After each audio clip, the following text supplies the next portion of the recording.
20% TCS social media पर खूब trend कर रहा है। दरअसल भारत सरकार ने देश के बाहर यानी विदेशों में क्रेडिट कार्ड के इस्तेमाल पर 20% टैक्स कलेक्टेड एट सोर्स यानी कि टीसीएस लगाने का फैसला किया है। इससे जुड़े कई अहम सवाल हैं जो आपके लिए जानना बहुत ज़रूरी है, जिनके जवाब जैसे कि आपकी विदेश की यात्रा पर क्या इसका असर होगा, विदेश में बच्चों की पढ़ाई के लिए भेजे जाने वाले रेमिटेंस क्या इस नियम के दायरे में आएंगे, और विदेश में क्रेडिट कार्ड के ऐसे कौन से खर्चे हैं जो इसके दायरे में आएंगे। तमाम सवालों के जवाब हम लेंगे। हमारे साथ जाने माने अर्थशास्त्री और टैक्स एक्सपर्ट है शरद कोहली जी। आपका बहुत बहुत स्वागत है बिजनेस टुडे बाजार में। नमस्कार, थैंक यू। सर, मेरा सबसे पहला सवाल रहेगा, ये 20% टीसीएस का मामला आखिर है क्या? आप हमारे दर्शकों को समझाइए। देखिए, दर्शकों को पहले अगर टीसीएस मैं समझता हूँ अगर वो समझ लें तो उनके लिए और आसान हो जाएगा। जी टीसीएस होता है टैक्स कलेक्टेड एट सोर्स, जैसे टीडीएस होता है। टीडीएस तो हम सब जानते हैं, जो लोग नौकरी पेशा है उनकी सैलरी पे कटता है, इंटरेस्ट पर बैंक काटता है, वगैरह वगैरह बहुत सारी चीजें जिस पर टीडीएस कटता है। पर कुछ जी ट्रांजैक्शंस ऐसे रखे गए हैं जहां पर टीसीएस होता है। अब मैं इसको आसान बनाने के लिए, जैसे आप मान लीजिए कोई गाड़ी खरीदते हैं, सेकंड हैंड कार खरीदते हैं और वो गाड़ी 10 लाख से ऊपर की है, तो जो गाड़ी आपको बेच रहा है, अभी ध्यान देने वाली बात है, जो गाड़ी आपको बेच रहा है आपसे, वो गाड़ी की कीमत के अलावा उस पर टीसीएस और लेगा। तो ये टैक्स कलेक्टेड एट सोर्स है, जो कुछ लोगों को रिस्पॉन्सिबिलिटी दी गई है।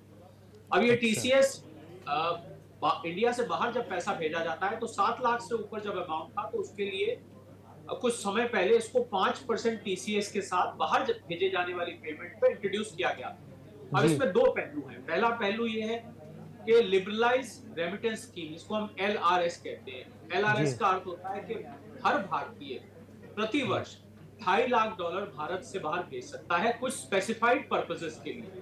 जी और इसको भेजने का तरीका होता है कि आप किसी बैंक में जाएं, बैंक में एक A2 फॉर्म होता है। A2 फॉर्म आप बैंकर से मांगे कि मुझे अपने अकाउंट से बाहर पैसा भेजना है, उसमें कुछ पर्पस लिखे होते हैं, आप उस पर्पस पर टिक लगाते हैं और वो पैसा चला जाता है। उदाहरण के तौर पे मैं बताता हूँ, आपको इन्वेस्टमेंट करना चाहते हैं, कोई प्रॉपर्टी खरीदना चाहते हैं, अपने बच्चे की एजुकेशन के लिए भेजना चाहते हैं, किसी मेडिकल ट्रीटमेंट के लिए भेजना चाहते हैं, किसी को जी गिफ्ट देना चाहते हैं, कहीं डोनेट करना चाहते हैं, वगैरह वगैरह।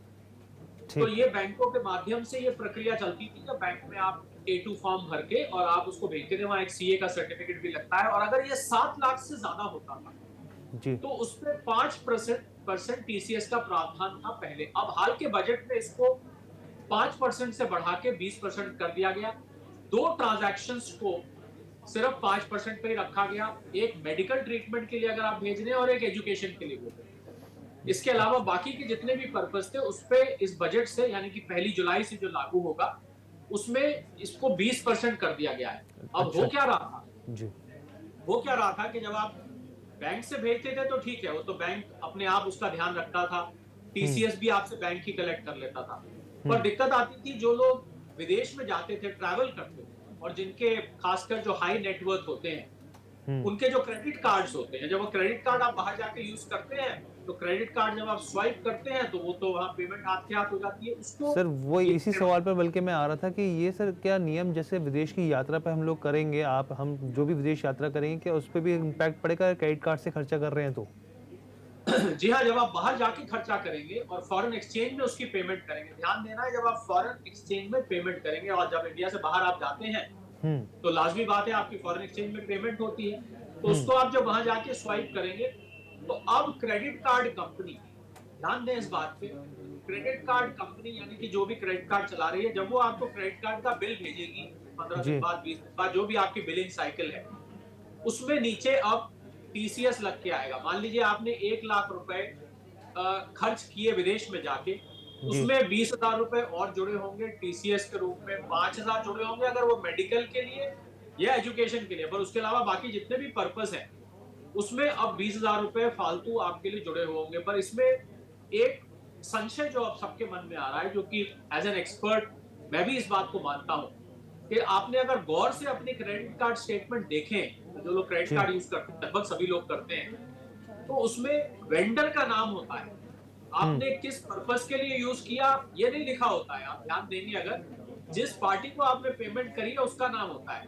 तो अब बहुत बड़ा सवाल ये उठता है कि भला क्रेडिट कार्ड कंपनी को कैसे ये इमीडिएटली पता लग जाएगा कि आपने किस पर्पस के लिए स्पेंड किया है, क्योंकि जी कुछ पर्पसेस में टीसीएस नहीं भी लागू होता है, या मैं कहूं कि टीसीएस की एग्जेम्पशन होती है, या मैं यूं कहूं कि टीसीएस कंसेशनल रेट पे होगा, 20% की बजाय 5% होगा।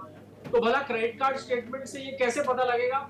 ये प्रश्न चिन्ह अभी भी बना हुआ है, क्योंकि क्रेडिट कार्ड जब तक आप कंपनी फोन नहीं करते पर्पस, तो आप ही को पता है कि क्या पर्पस है। वेंडर बिल्कुल। वेंडर नहीं बताता है कि मेरा क्या सर्विस आपने ली या उससे बिल्कुल क्या सर, इस पे गुड। जैसे ही हम लोगों को क्लैरिटी मिलेगी हम अपने दर्शकों को बताएँगे सर, क्योंकि आपने इस पे एक तो क्लैरिटी दे दी कि भई ठीक है, अगर आप विदेश में कर रहे हैं, वो भी आप अगर फॉरेक्स करेंसी में कर रहे हैं, तो आपको इसके हिसाब से आपको टीसीएस चुकाना पड़ेगा। जो एक चीज़ और क्लैरिटी बताइए सर, क्योंकि हालाँकि आपने इसका जवाब दे दिया, लेकिन फिर भी मैं एक सवाल के तौर पे इसका जवाब जानना चाह रहा हूँ कि जैसे विदेश में बच्चे जो पढ़ाई करते हैं, तो रेमिटेंस के तौर पे पैसा भेजा जाता है। क्या वो भी इसके दायरे में आएगा, या 5% ही रहेगा, या 20% टीसीएस चुकाना पड़ेगा उसके ऊपर?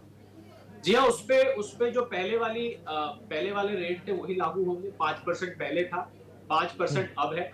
पर इसमें भी अब एक पेच है। पेच ये है कि जब आप बैंक से भेजते थे, हुँ, तो 7 लाख से ऊपर अमाउंट पर टीसीएस लगता था। 7 लाख हुँ, तक नहीं लगता था। 7 लाख से ऊपर, क्योंकि जिस ज़माने में इंट्रोड्यूस किया गया था, डॉलर ₹70 का था, तो हुँ। $10,000 की एक लिमिट रखी गई थी कि भाई $10,000 से ज़्यादा जाएगा तो हम इस पे टीसीएस लेंगे, ट्रांज़ैक्शन जी, को रेडार में रखेंगे। जी। अब जब आप क्रेडिट कार्ड से यूज करेंगे, तो ये लिमिट 7 लाख ही रहेगी, क्योंकि मान लीजिए आप 3 लाख पहले बैंक के माध्यम से भेज चुके हैं हुँ, और वहां जाके आप 3 लाख और इस्तेमाल करते हैं, या मैं यूं कहूं यहाँ आप 7 लाख भेज चुके हैं, ठीक वहां है। आप 7 लाख और करते हैं। तो मुझे इसमें जो नजर आ रहा है, जो सरकार को दिक्कत आने वाली है, या फेमा इस रूल को इम्प्लीमेंट करने में दिक्कत आने वाली है, कि हर हुँ, एक बहुत ध्यान से सुनने वाली बात है कि हर व्यक्ति का एक फेमा लेजर रखना पड़ेगा, क्योंकि वो व्यक्ति कितना बैंक से पहले भेज चुका है और $2.5 लाख में से उसका कितना कोटा बचा हुआ है, उस कोटे को अच्छा। वो विदेश में जाके यूज करेगा। तो मुझे लग रहा है कि एक सेंट्रलाइज फेमा लेजर, या तो अगर सरकार के पास है, जो हमारी जानकारी में नहीं है तो अलग बात है, पर मुझे नहीं लगता हुँ, ऐसा कुछ है, जिसमें क्रेडिट कार्ड और बैंकों द्वारा भेजे गए अमाउंट को जोड़कर देखा जाए, हर व्यक्ति का, पर जी, इंडिविजुअल के जोड़ जी, के देखा जाए, तो पता लगे कि कब वो 2.5 लाख की लिमिट एक्सीड होने जा रही है, क्योंकि 2.5 लाख आते ही आप वो ट्रांजैक्शन नहीं कर पाएंगे। आप वो ट्रांजैक्शन करने से रोक दिया जाएगा, क्योंकि आप अपना $2.5 लाख का कोटा पूरा कर चुके होंगे। अच्छा सर, तो इसका ये मतलब लग रहा है ये चीज़, इसका मतलब अगर बच्चों की रेमिटेंस के लिए पैसा भेजा जा रहा है और वो 7 लाख क्रॉस कर लेता है, तो फिर वो 20% टीसीएस लगेगा सर? या जी, 5% ही? उस पे बच्चों के देखिए, मैंने 2 चीज़ें बताई आपको। अगर एजुकेशन या मेडिकल एक्सपेंसेस के लिए अगर आप भेज रहे हैं, तो हाँ, 5% ही लगेगा। उस लिमिट को अभी भी 5% रखा गया है, उसमें बदलाव नहीं किया गया है। अच्छा। बदलाव ये हुआ है कि अब आप क्रेडिट कार्ड से खर्च करेंगे, तो हुँ, उस पे भी अब टीसीएस 5% लगेगा, अगर मेडिकल है या एजुकेशन है। उसके अलावा ठीक बाकी है। ट्रांज़ैक्शन पे 20% टीसीएस लागू होगा। ठीक है सर, इसमें पूरी क्लैरिटी मिल गई होगी हमारे दर्शकों को। मेरा अगला सवाल ये है कि सर फिलहाल लिबराइज़ जो रेमिटेंस स्कीम है, यानी कि एलआरएस की 2.5 लाख के डॉलर की हम लोग लिमिट है, जो 7 लाख आप हम लोग बता रहे हैं, इस लिमिट के अलावा जो ऐसे कौन से खर्चे हैं जो सर जो नए नियम के तहत इसके दायरे में आ जाएँगे? इस तरह के कौन से टीसीएस का भुगतान मतलब इसके दायरे में आ सकते हैं, उसके बारे में बताइए? देखिए, जो सबसे बड़ा खर्चा और सबसे कॉमन जिसको लेके लोगों के मन में चिंता है, वो है कि आप प्राइवेट विजिट कर रहे हैं, आप घूमने जा रहे हैं, आप किसी रिश्तेदार से मिलने जा रहे हैं, आप वहां जाके होटल के लिए खर्च करते हैं, हुँ, वहां पर खाने पीने पर खर्च करते हैं, आप छोटी मोटी खरीदारी भी करते हैं। तो वो सारी चीजें, क्योंकि बहुत मुश्किल होगा ये जानना कि किस पर्पस के लिए है, तो मेरा ऐसा मानना है कि उन सब खर्चों पर आपका जब क्रेडिट कार्ड बिल आएगा, तो उस पे 20% टीसीएस लग के आएगा। अब इसमें 2 चीजें समझने वाली है। एक तो टीसीएस लग के आएगा, तो आपको अपनी क्रेडिट कार्ड लिमिट को हुँ, देख के चलना होगा, क्योंकि मान लीजिए आपकी क्रेडिट कार्ड लिमिट 5 लाख रुपए की है, मैं एक उदाहरण ले रहा हूँ। 5 ठीक है लाख सर। की लिमिट है। तो अर्थ ये हुआ कि अब आप 4 सवा 4 लाख के बीच में ही असल में खर्च कर सकते हैं, क्योंकि बाकी का पैसा आपको टीसीएस के हुँ, लिए छोड़ना पड़ेगा, क्योंकि टीसीएस लग के आपका 5 लाख क्रॉस हो जाने वाला है। तो क्रेडिट हुँ, कार्ड तो आपको 5 लाख से ज्यादा ट्रांजैक्शन नहीं करने देगा। तो आप बिल्कुल। जब भी ट्रांजैक्शन करेंगे, तो आपको 20% का वो कुशन रख के चलना पड़ेगा। तो सबसे ठीक बड़ा है। ट्रांजैक्शन मैंने कहा कि प्राइवेट विजिट का। इसके अलावा आप गिफ्ट देते हैं, किसी को हुँ, डोनेशन देते हैं, कहीं आप इन्वेस्टमेंट करते हैं। मान लीजिए आपको जाके कोई अच्छी इन्वेस्टमेंट की अपॉर्चुनिटी मिली, आपने जाके अपने क्रेडिट कार्ड से कुछ एडवांस दे दिया, $10-20 हजार एडवांस दे दिया कि भैया बाकी बाद में भेज देंगे, फिलहाल जी, हम, या आपने सारा ही क्रेडिट कार्ड से कर दिया, वो भी इसमें कवर होगा। तो गिफ्ट है, डोनेशन है, इन्वेस्टमेंट है, हुँ, मेडिकल इंश्योरेंस की, मेडिकल और एजुकेशन की हम पहले ही बात कर चुके हैं, प्राइवेट विजिट की मैंने बात करी। बहुत सारी चीजें इसमें इंक्लूडेड है। एक चीज जो सबके मन में आ रही है, वो मैं बता दूं कि कंपनी अगर आपको अपने काम से भेजती है, ये सब लोग जानना चाहेंगे, कि अगर आप कंपनी के लिए विदेश ट्रैवल कर रहे हैं तो फिर ये नियम लागू नहीं होगा, क्योंकि उसमें पेमेंट देने वाली कंपनी है और कंपनी को वो हिसाब किताब वैसे ही देना होता है। तो उसमें फेमा को या आईटी विभाग को रेडार में रखने की जरूरत नहीं होती, क्योंकि कंपनी के लिए ऑलरेडी बहुत चेक पॉइंट्स हैं जहां से जी, ट्रांजैक्शन, तो कंपनी के लिए आप ट्रैवल कर रहे हैं तब नहीं होगा। पर्सनल विजिट आप कर रहे हैं, प्राइवेट विजिट आप कर रहे हैं, तो ये बिल्कुल ठीक है सर। पूरी तरह से 20% लागू होगा। बिज़नेस ट्रिप पर ये नियम लागू नहीं होगा। ठीक है, मेरा जी अगला सवाल ये है सर, टीसीएस का भुगतान करने के बाद क्या क्रेडिट जो भुगतान किया जाएगा, क्या वो क्रेडिट क्लेम किया जा सकता है वापस? जी हाँ, बहुत अच्छा सवाल है ये कि लोग तो ज्यादातर यही समझ रहे हैं, अभी मैं ट्विटर पे भी देख रहा था, बहुत ट्रेंड कर रहा है ये कि भैया 20% टैक्स लग गया। बस हाँ, यहीं पर समझने वाली चीज है कि ये एक एड हॉक टैक्स कलेक्शन इसको हम कहते हैं। एड हॉक मतलब आपसे फिलहाल फिलहाल ये मैं इन्वर्टेड कॉमर्स में डाल रहा हूँ, फिलहाल ये टैक्स ले लिया जाएगा। ये टैक्स आपके 26 AS में जो आपका टैक्स का लेजर होता है, फिर मैं दोहरा रहा हूँ 26 AS, मैंने इसका नाम आमना सामना दिया हुआ है। जब आपके टैक्स से आमना सामना होता है जी, जी, उस जी, जी। लेजर में ये रिफ्लेक्ट करेगा। और अगर मैं इसको आसान भाषा में कहूं तो मैं ऐसे कहूंगा कि आप इस टैक्स को या तो रिफंड ले सकते हैं, अगर आपके ऊपर कोई टैक्स नहीं बनता है, मान लीजिए आप जीरो टैक्स ब्रैकेट में आते हैं, तो आप इसका पूरे का रिफंड ले सकते हैं। और अगर आप टैक्स पेबल भी आपका है तो उस टैक्स में से इस टीसीएस का आपको क्रेडिट मिल जाएगा। कुल मिला के अगर और भी आसान भाषा में कहूं तो ये आपके असल में आपका टैक्स नहीं जाएगा, ये केवल टेम्परेरी बेसिस पे आपसे लिया जा रहा है। परंतु ये परंतु बहुत जरूरी है सुनना यहाँ पर, जी इस पे सर। बात यह है कि लोग इस बात से परेशान हैं कि हमारा पैसा फंस जाएगा लंबे समय के लिए। कितना लंबे समय के लिए?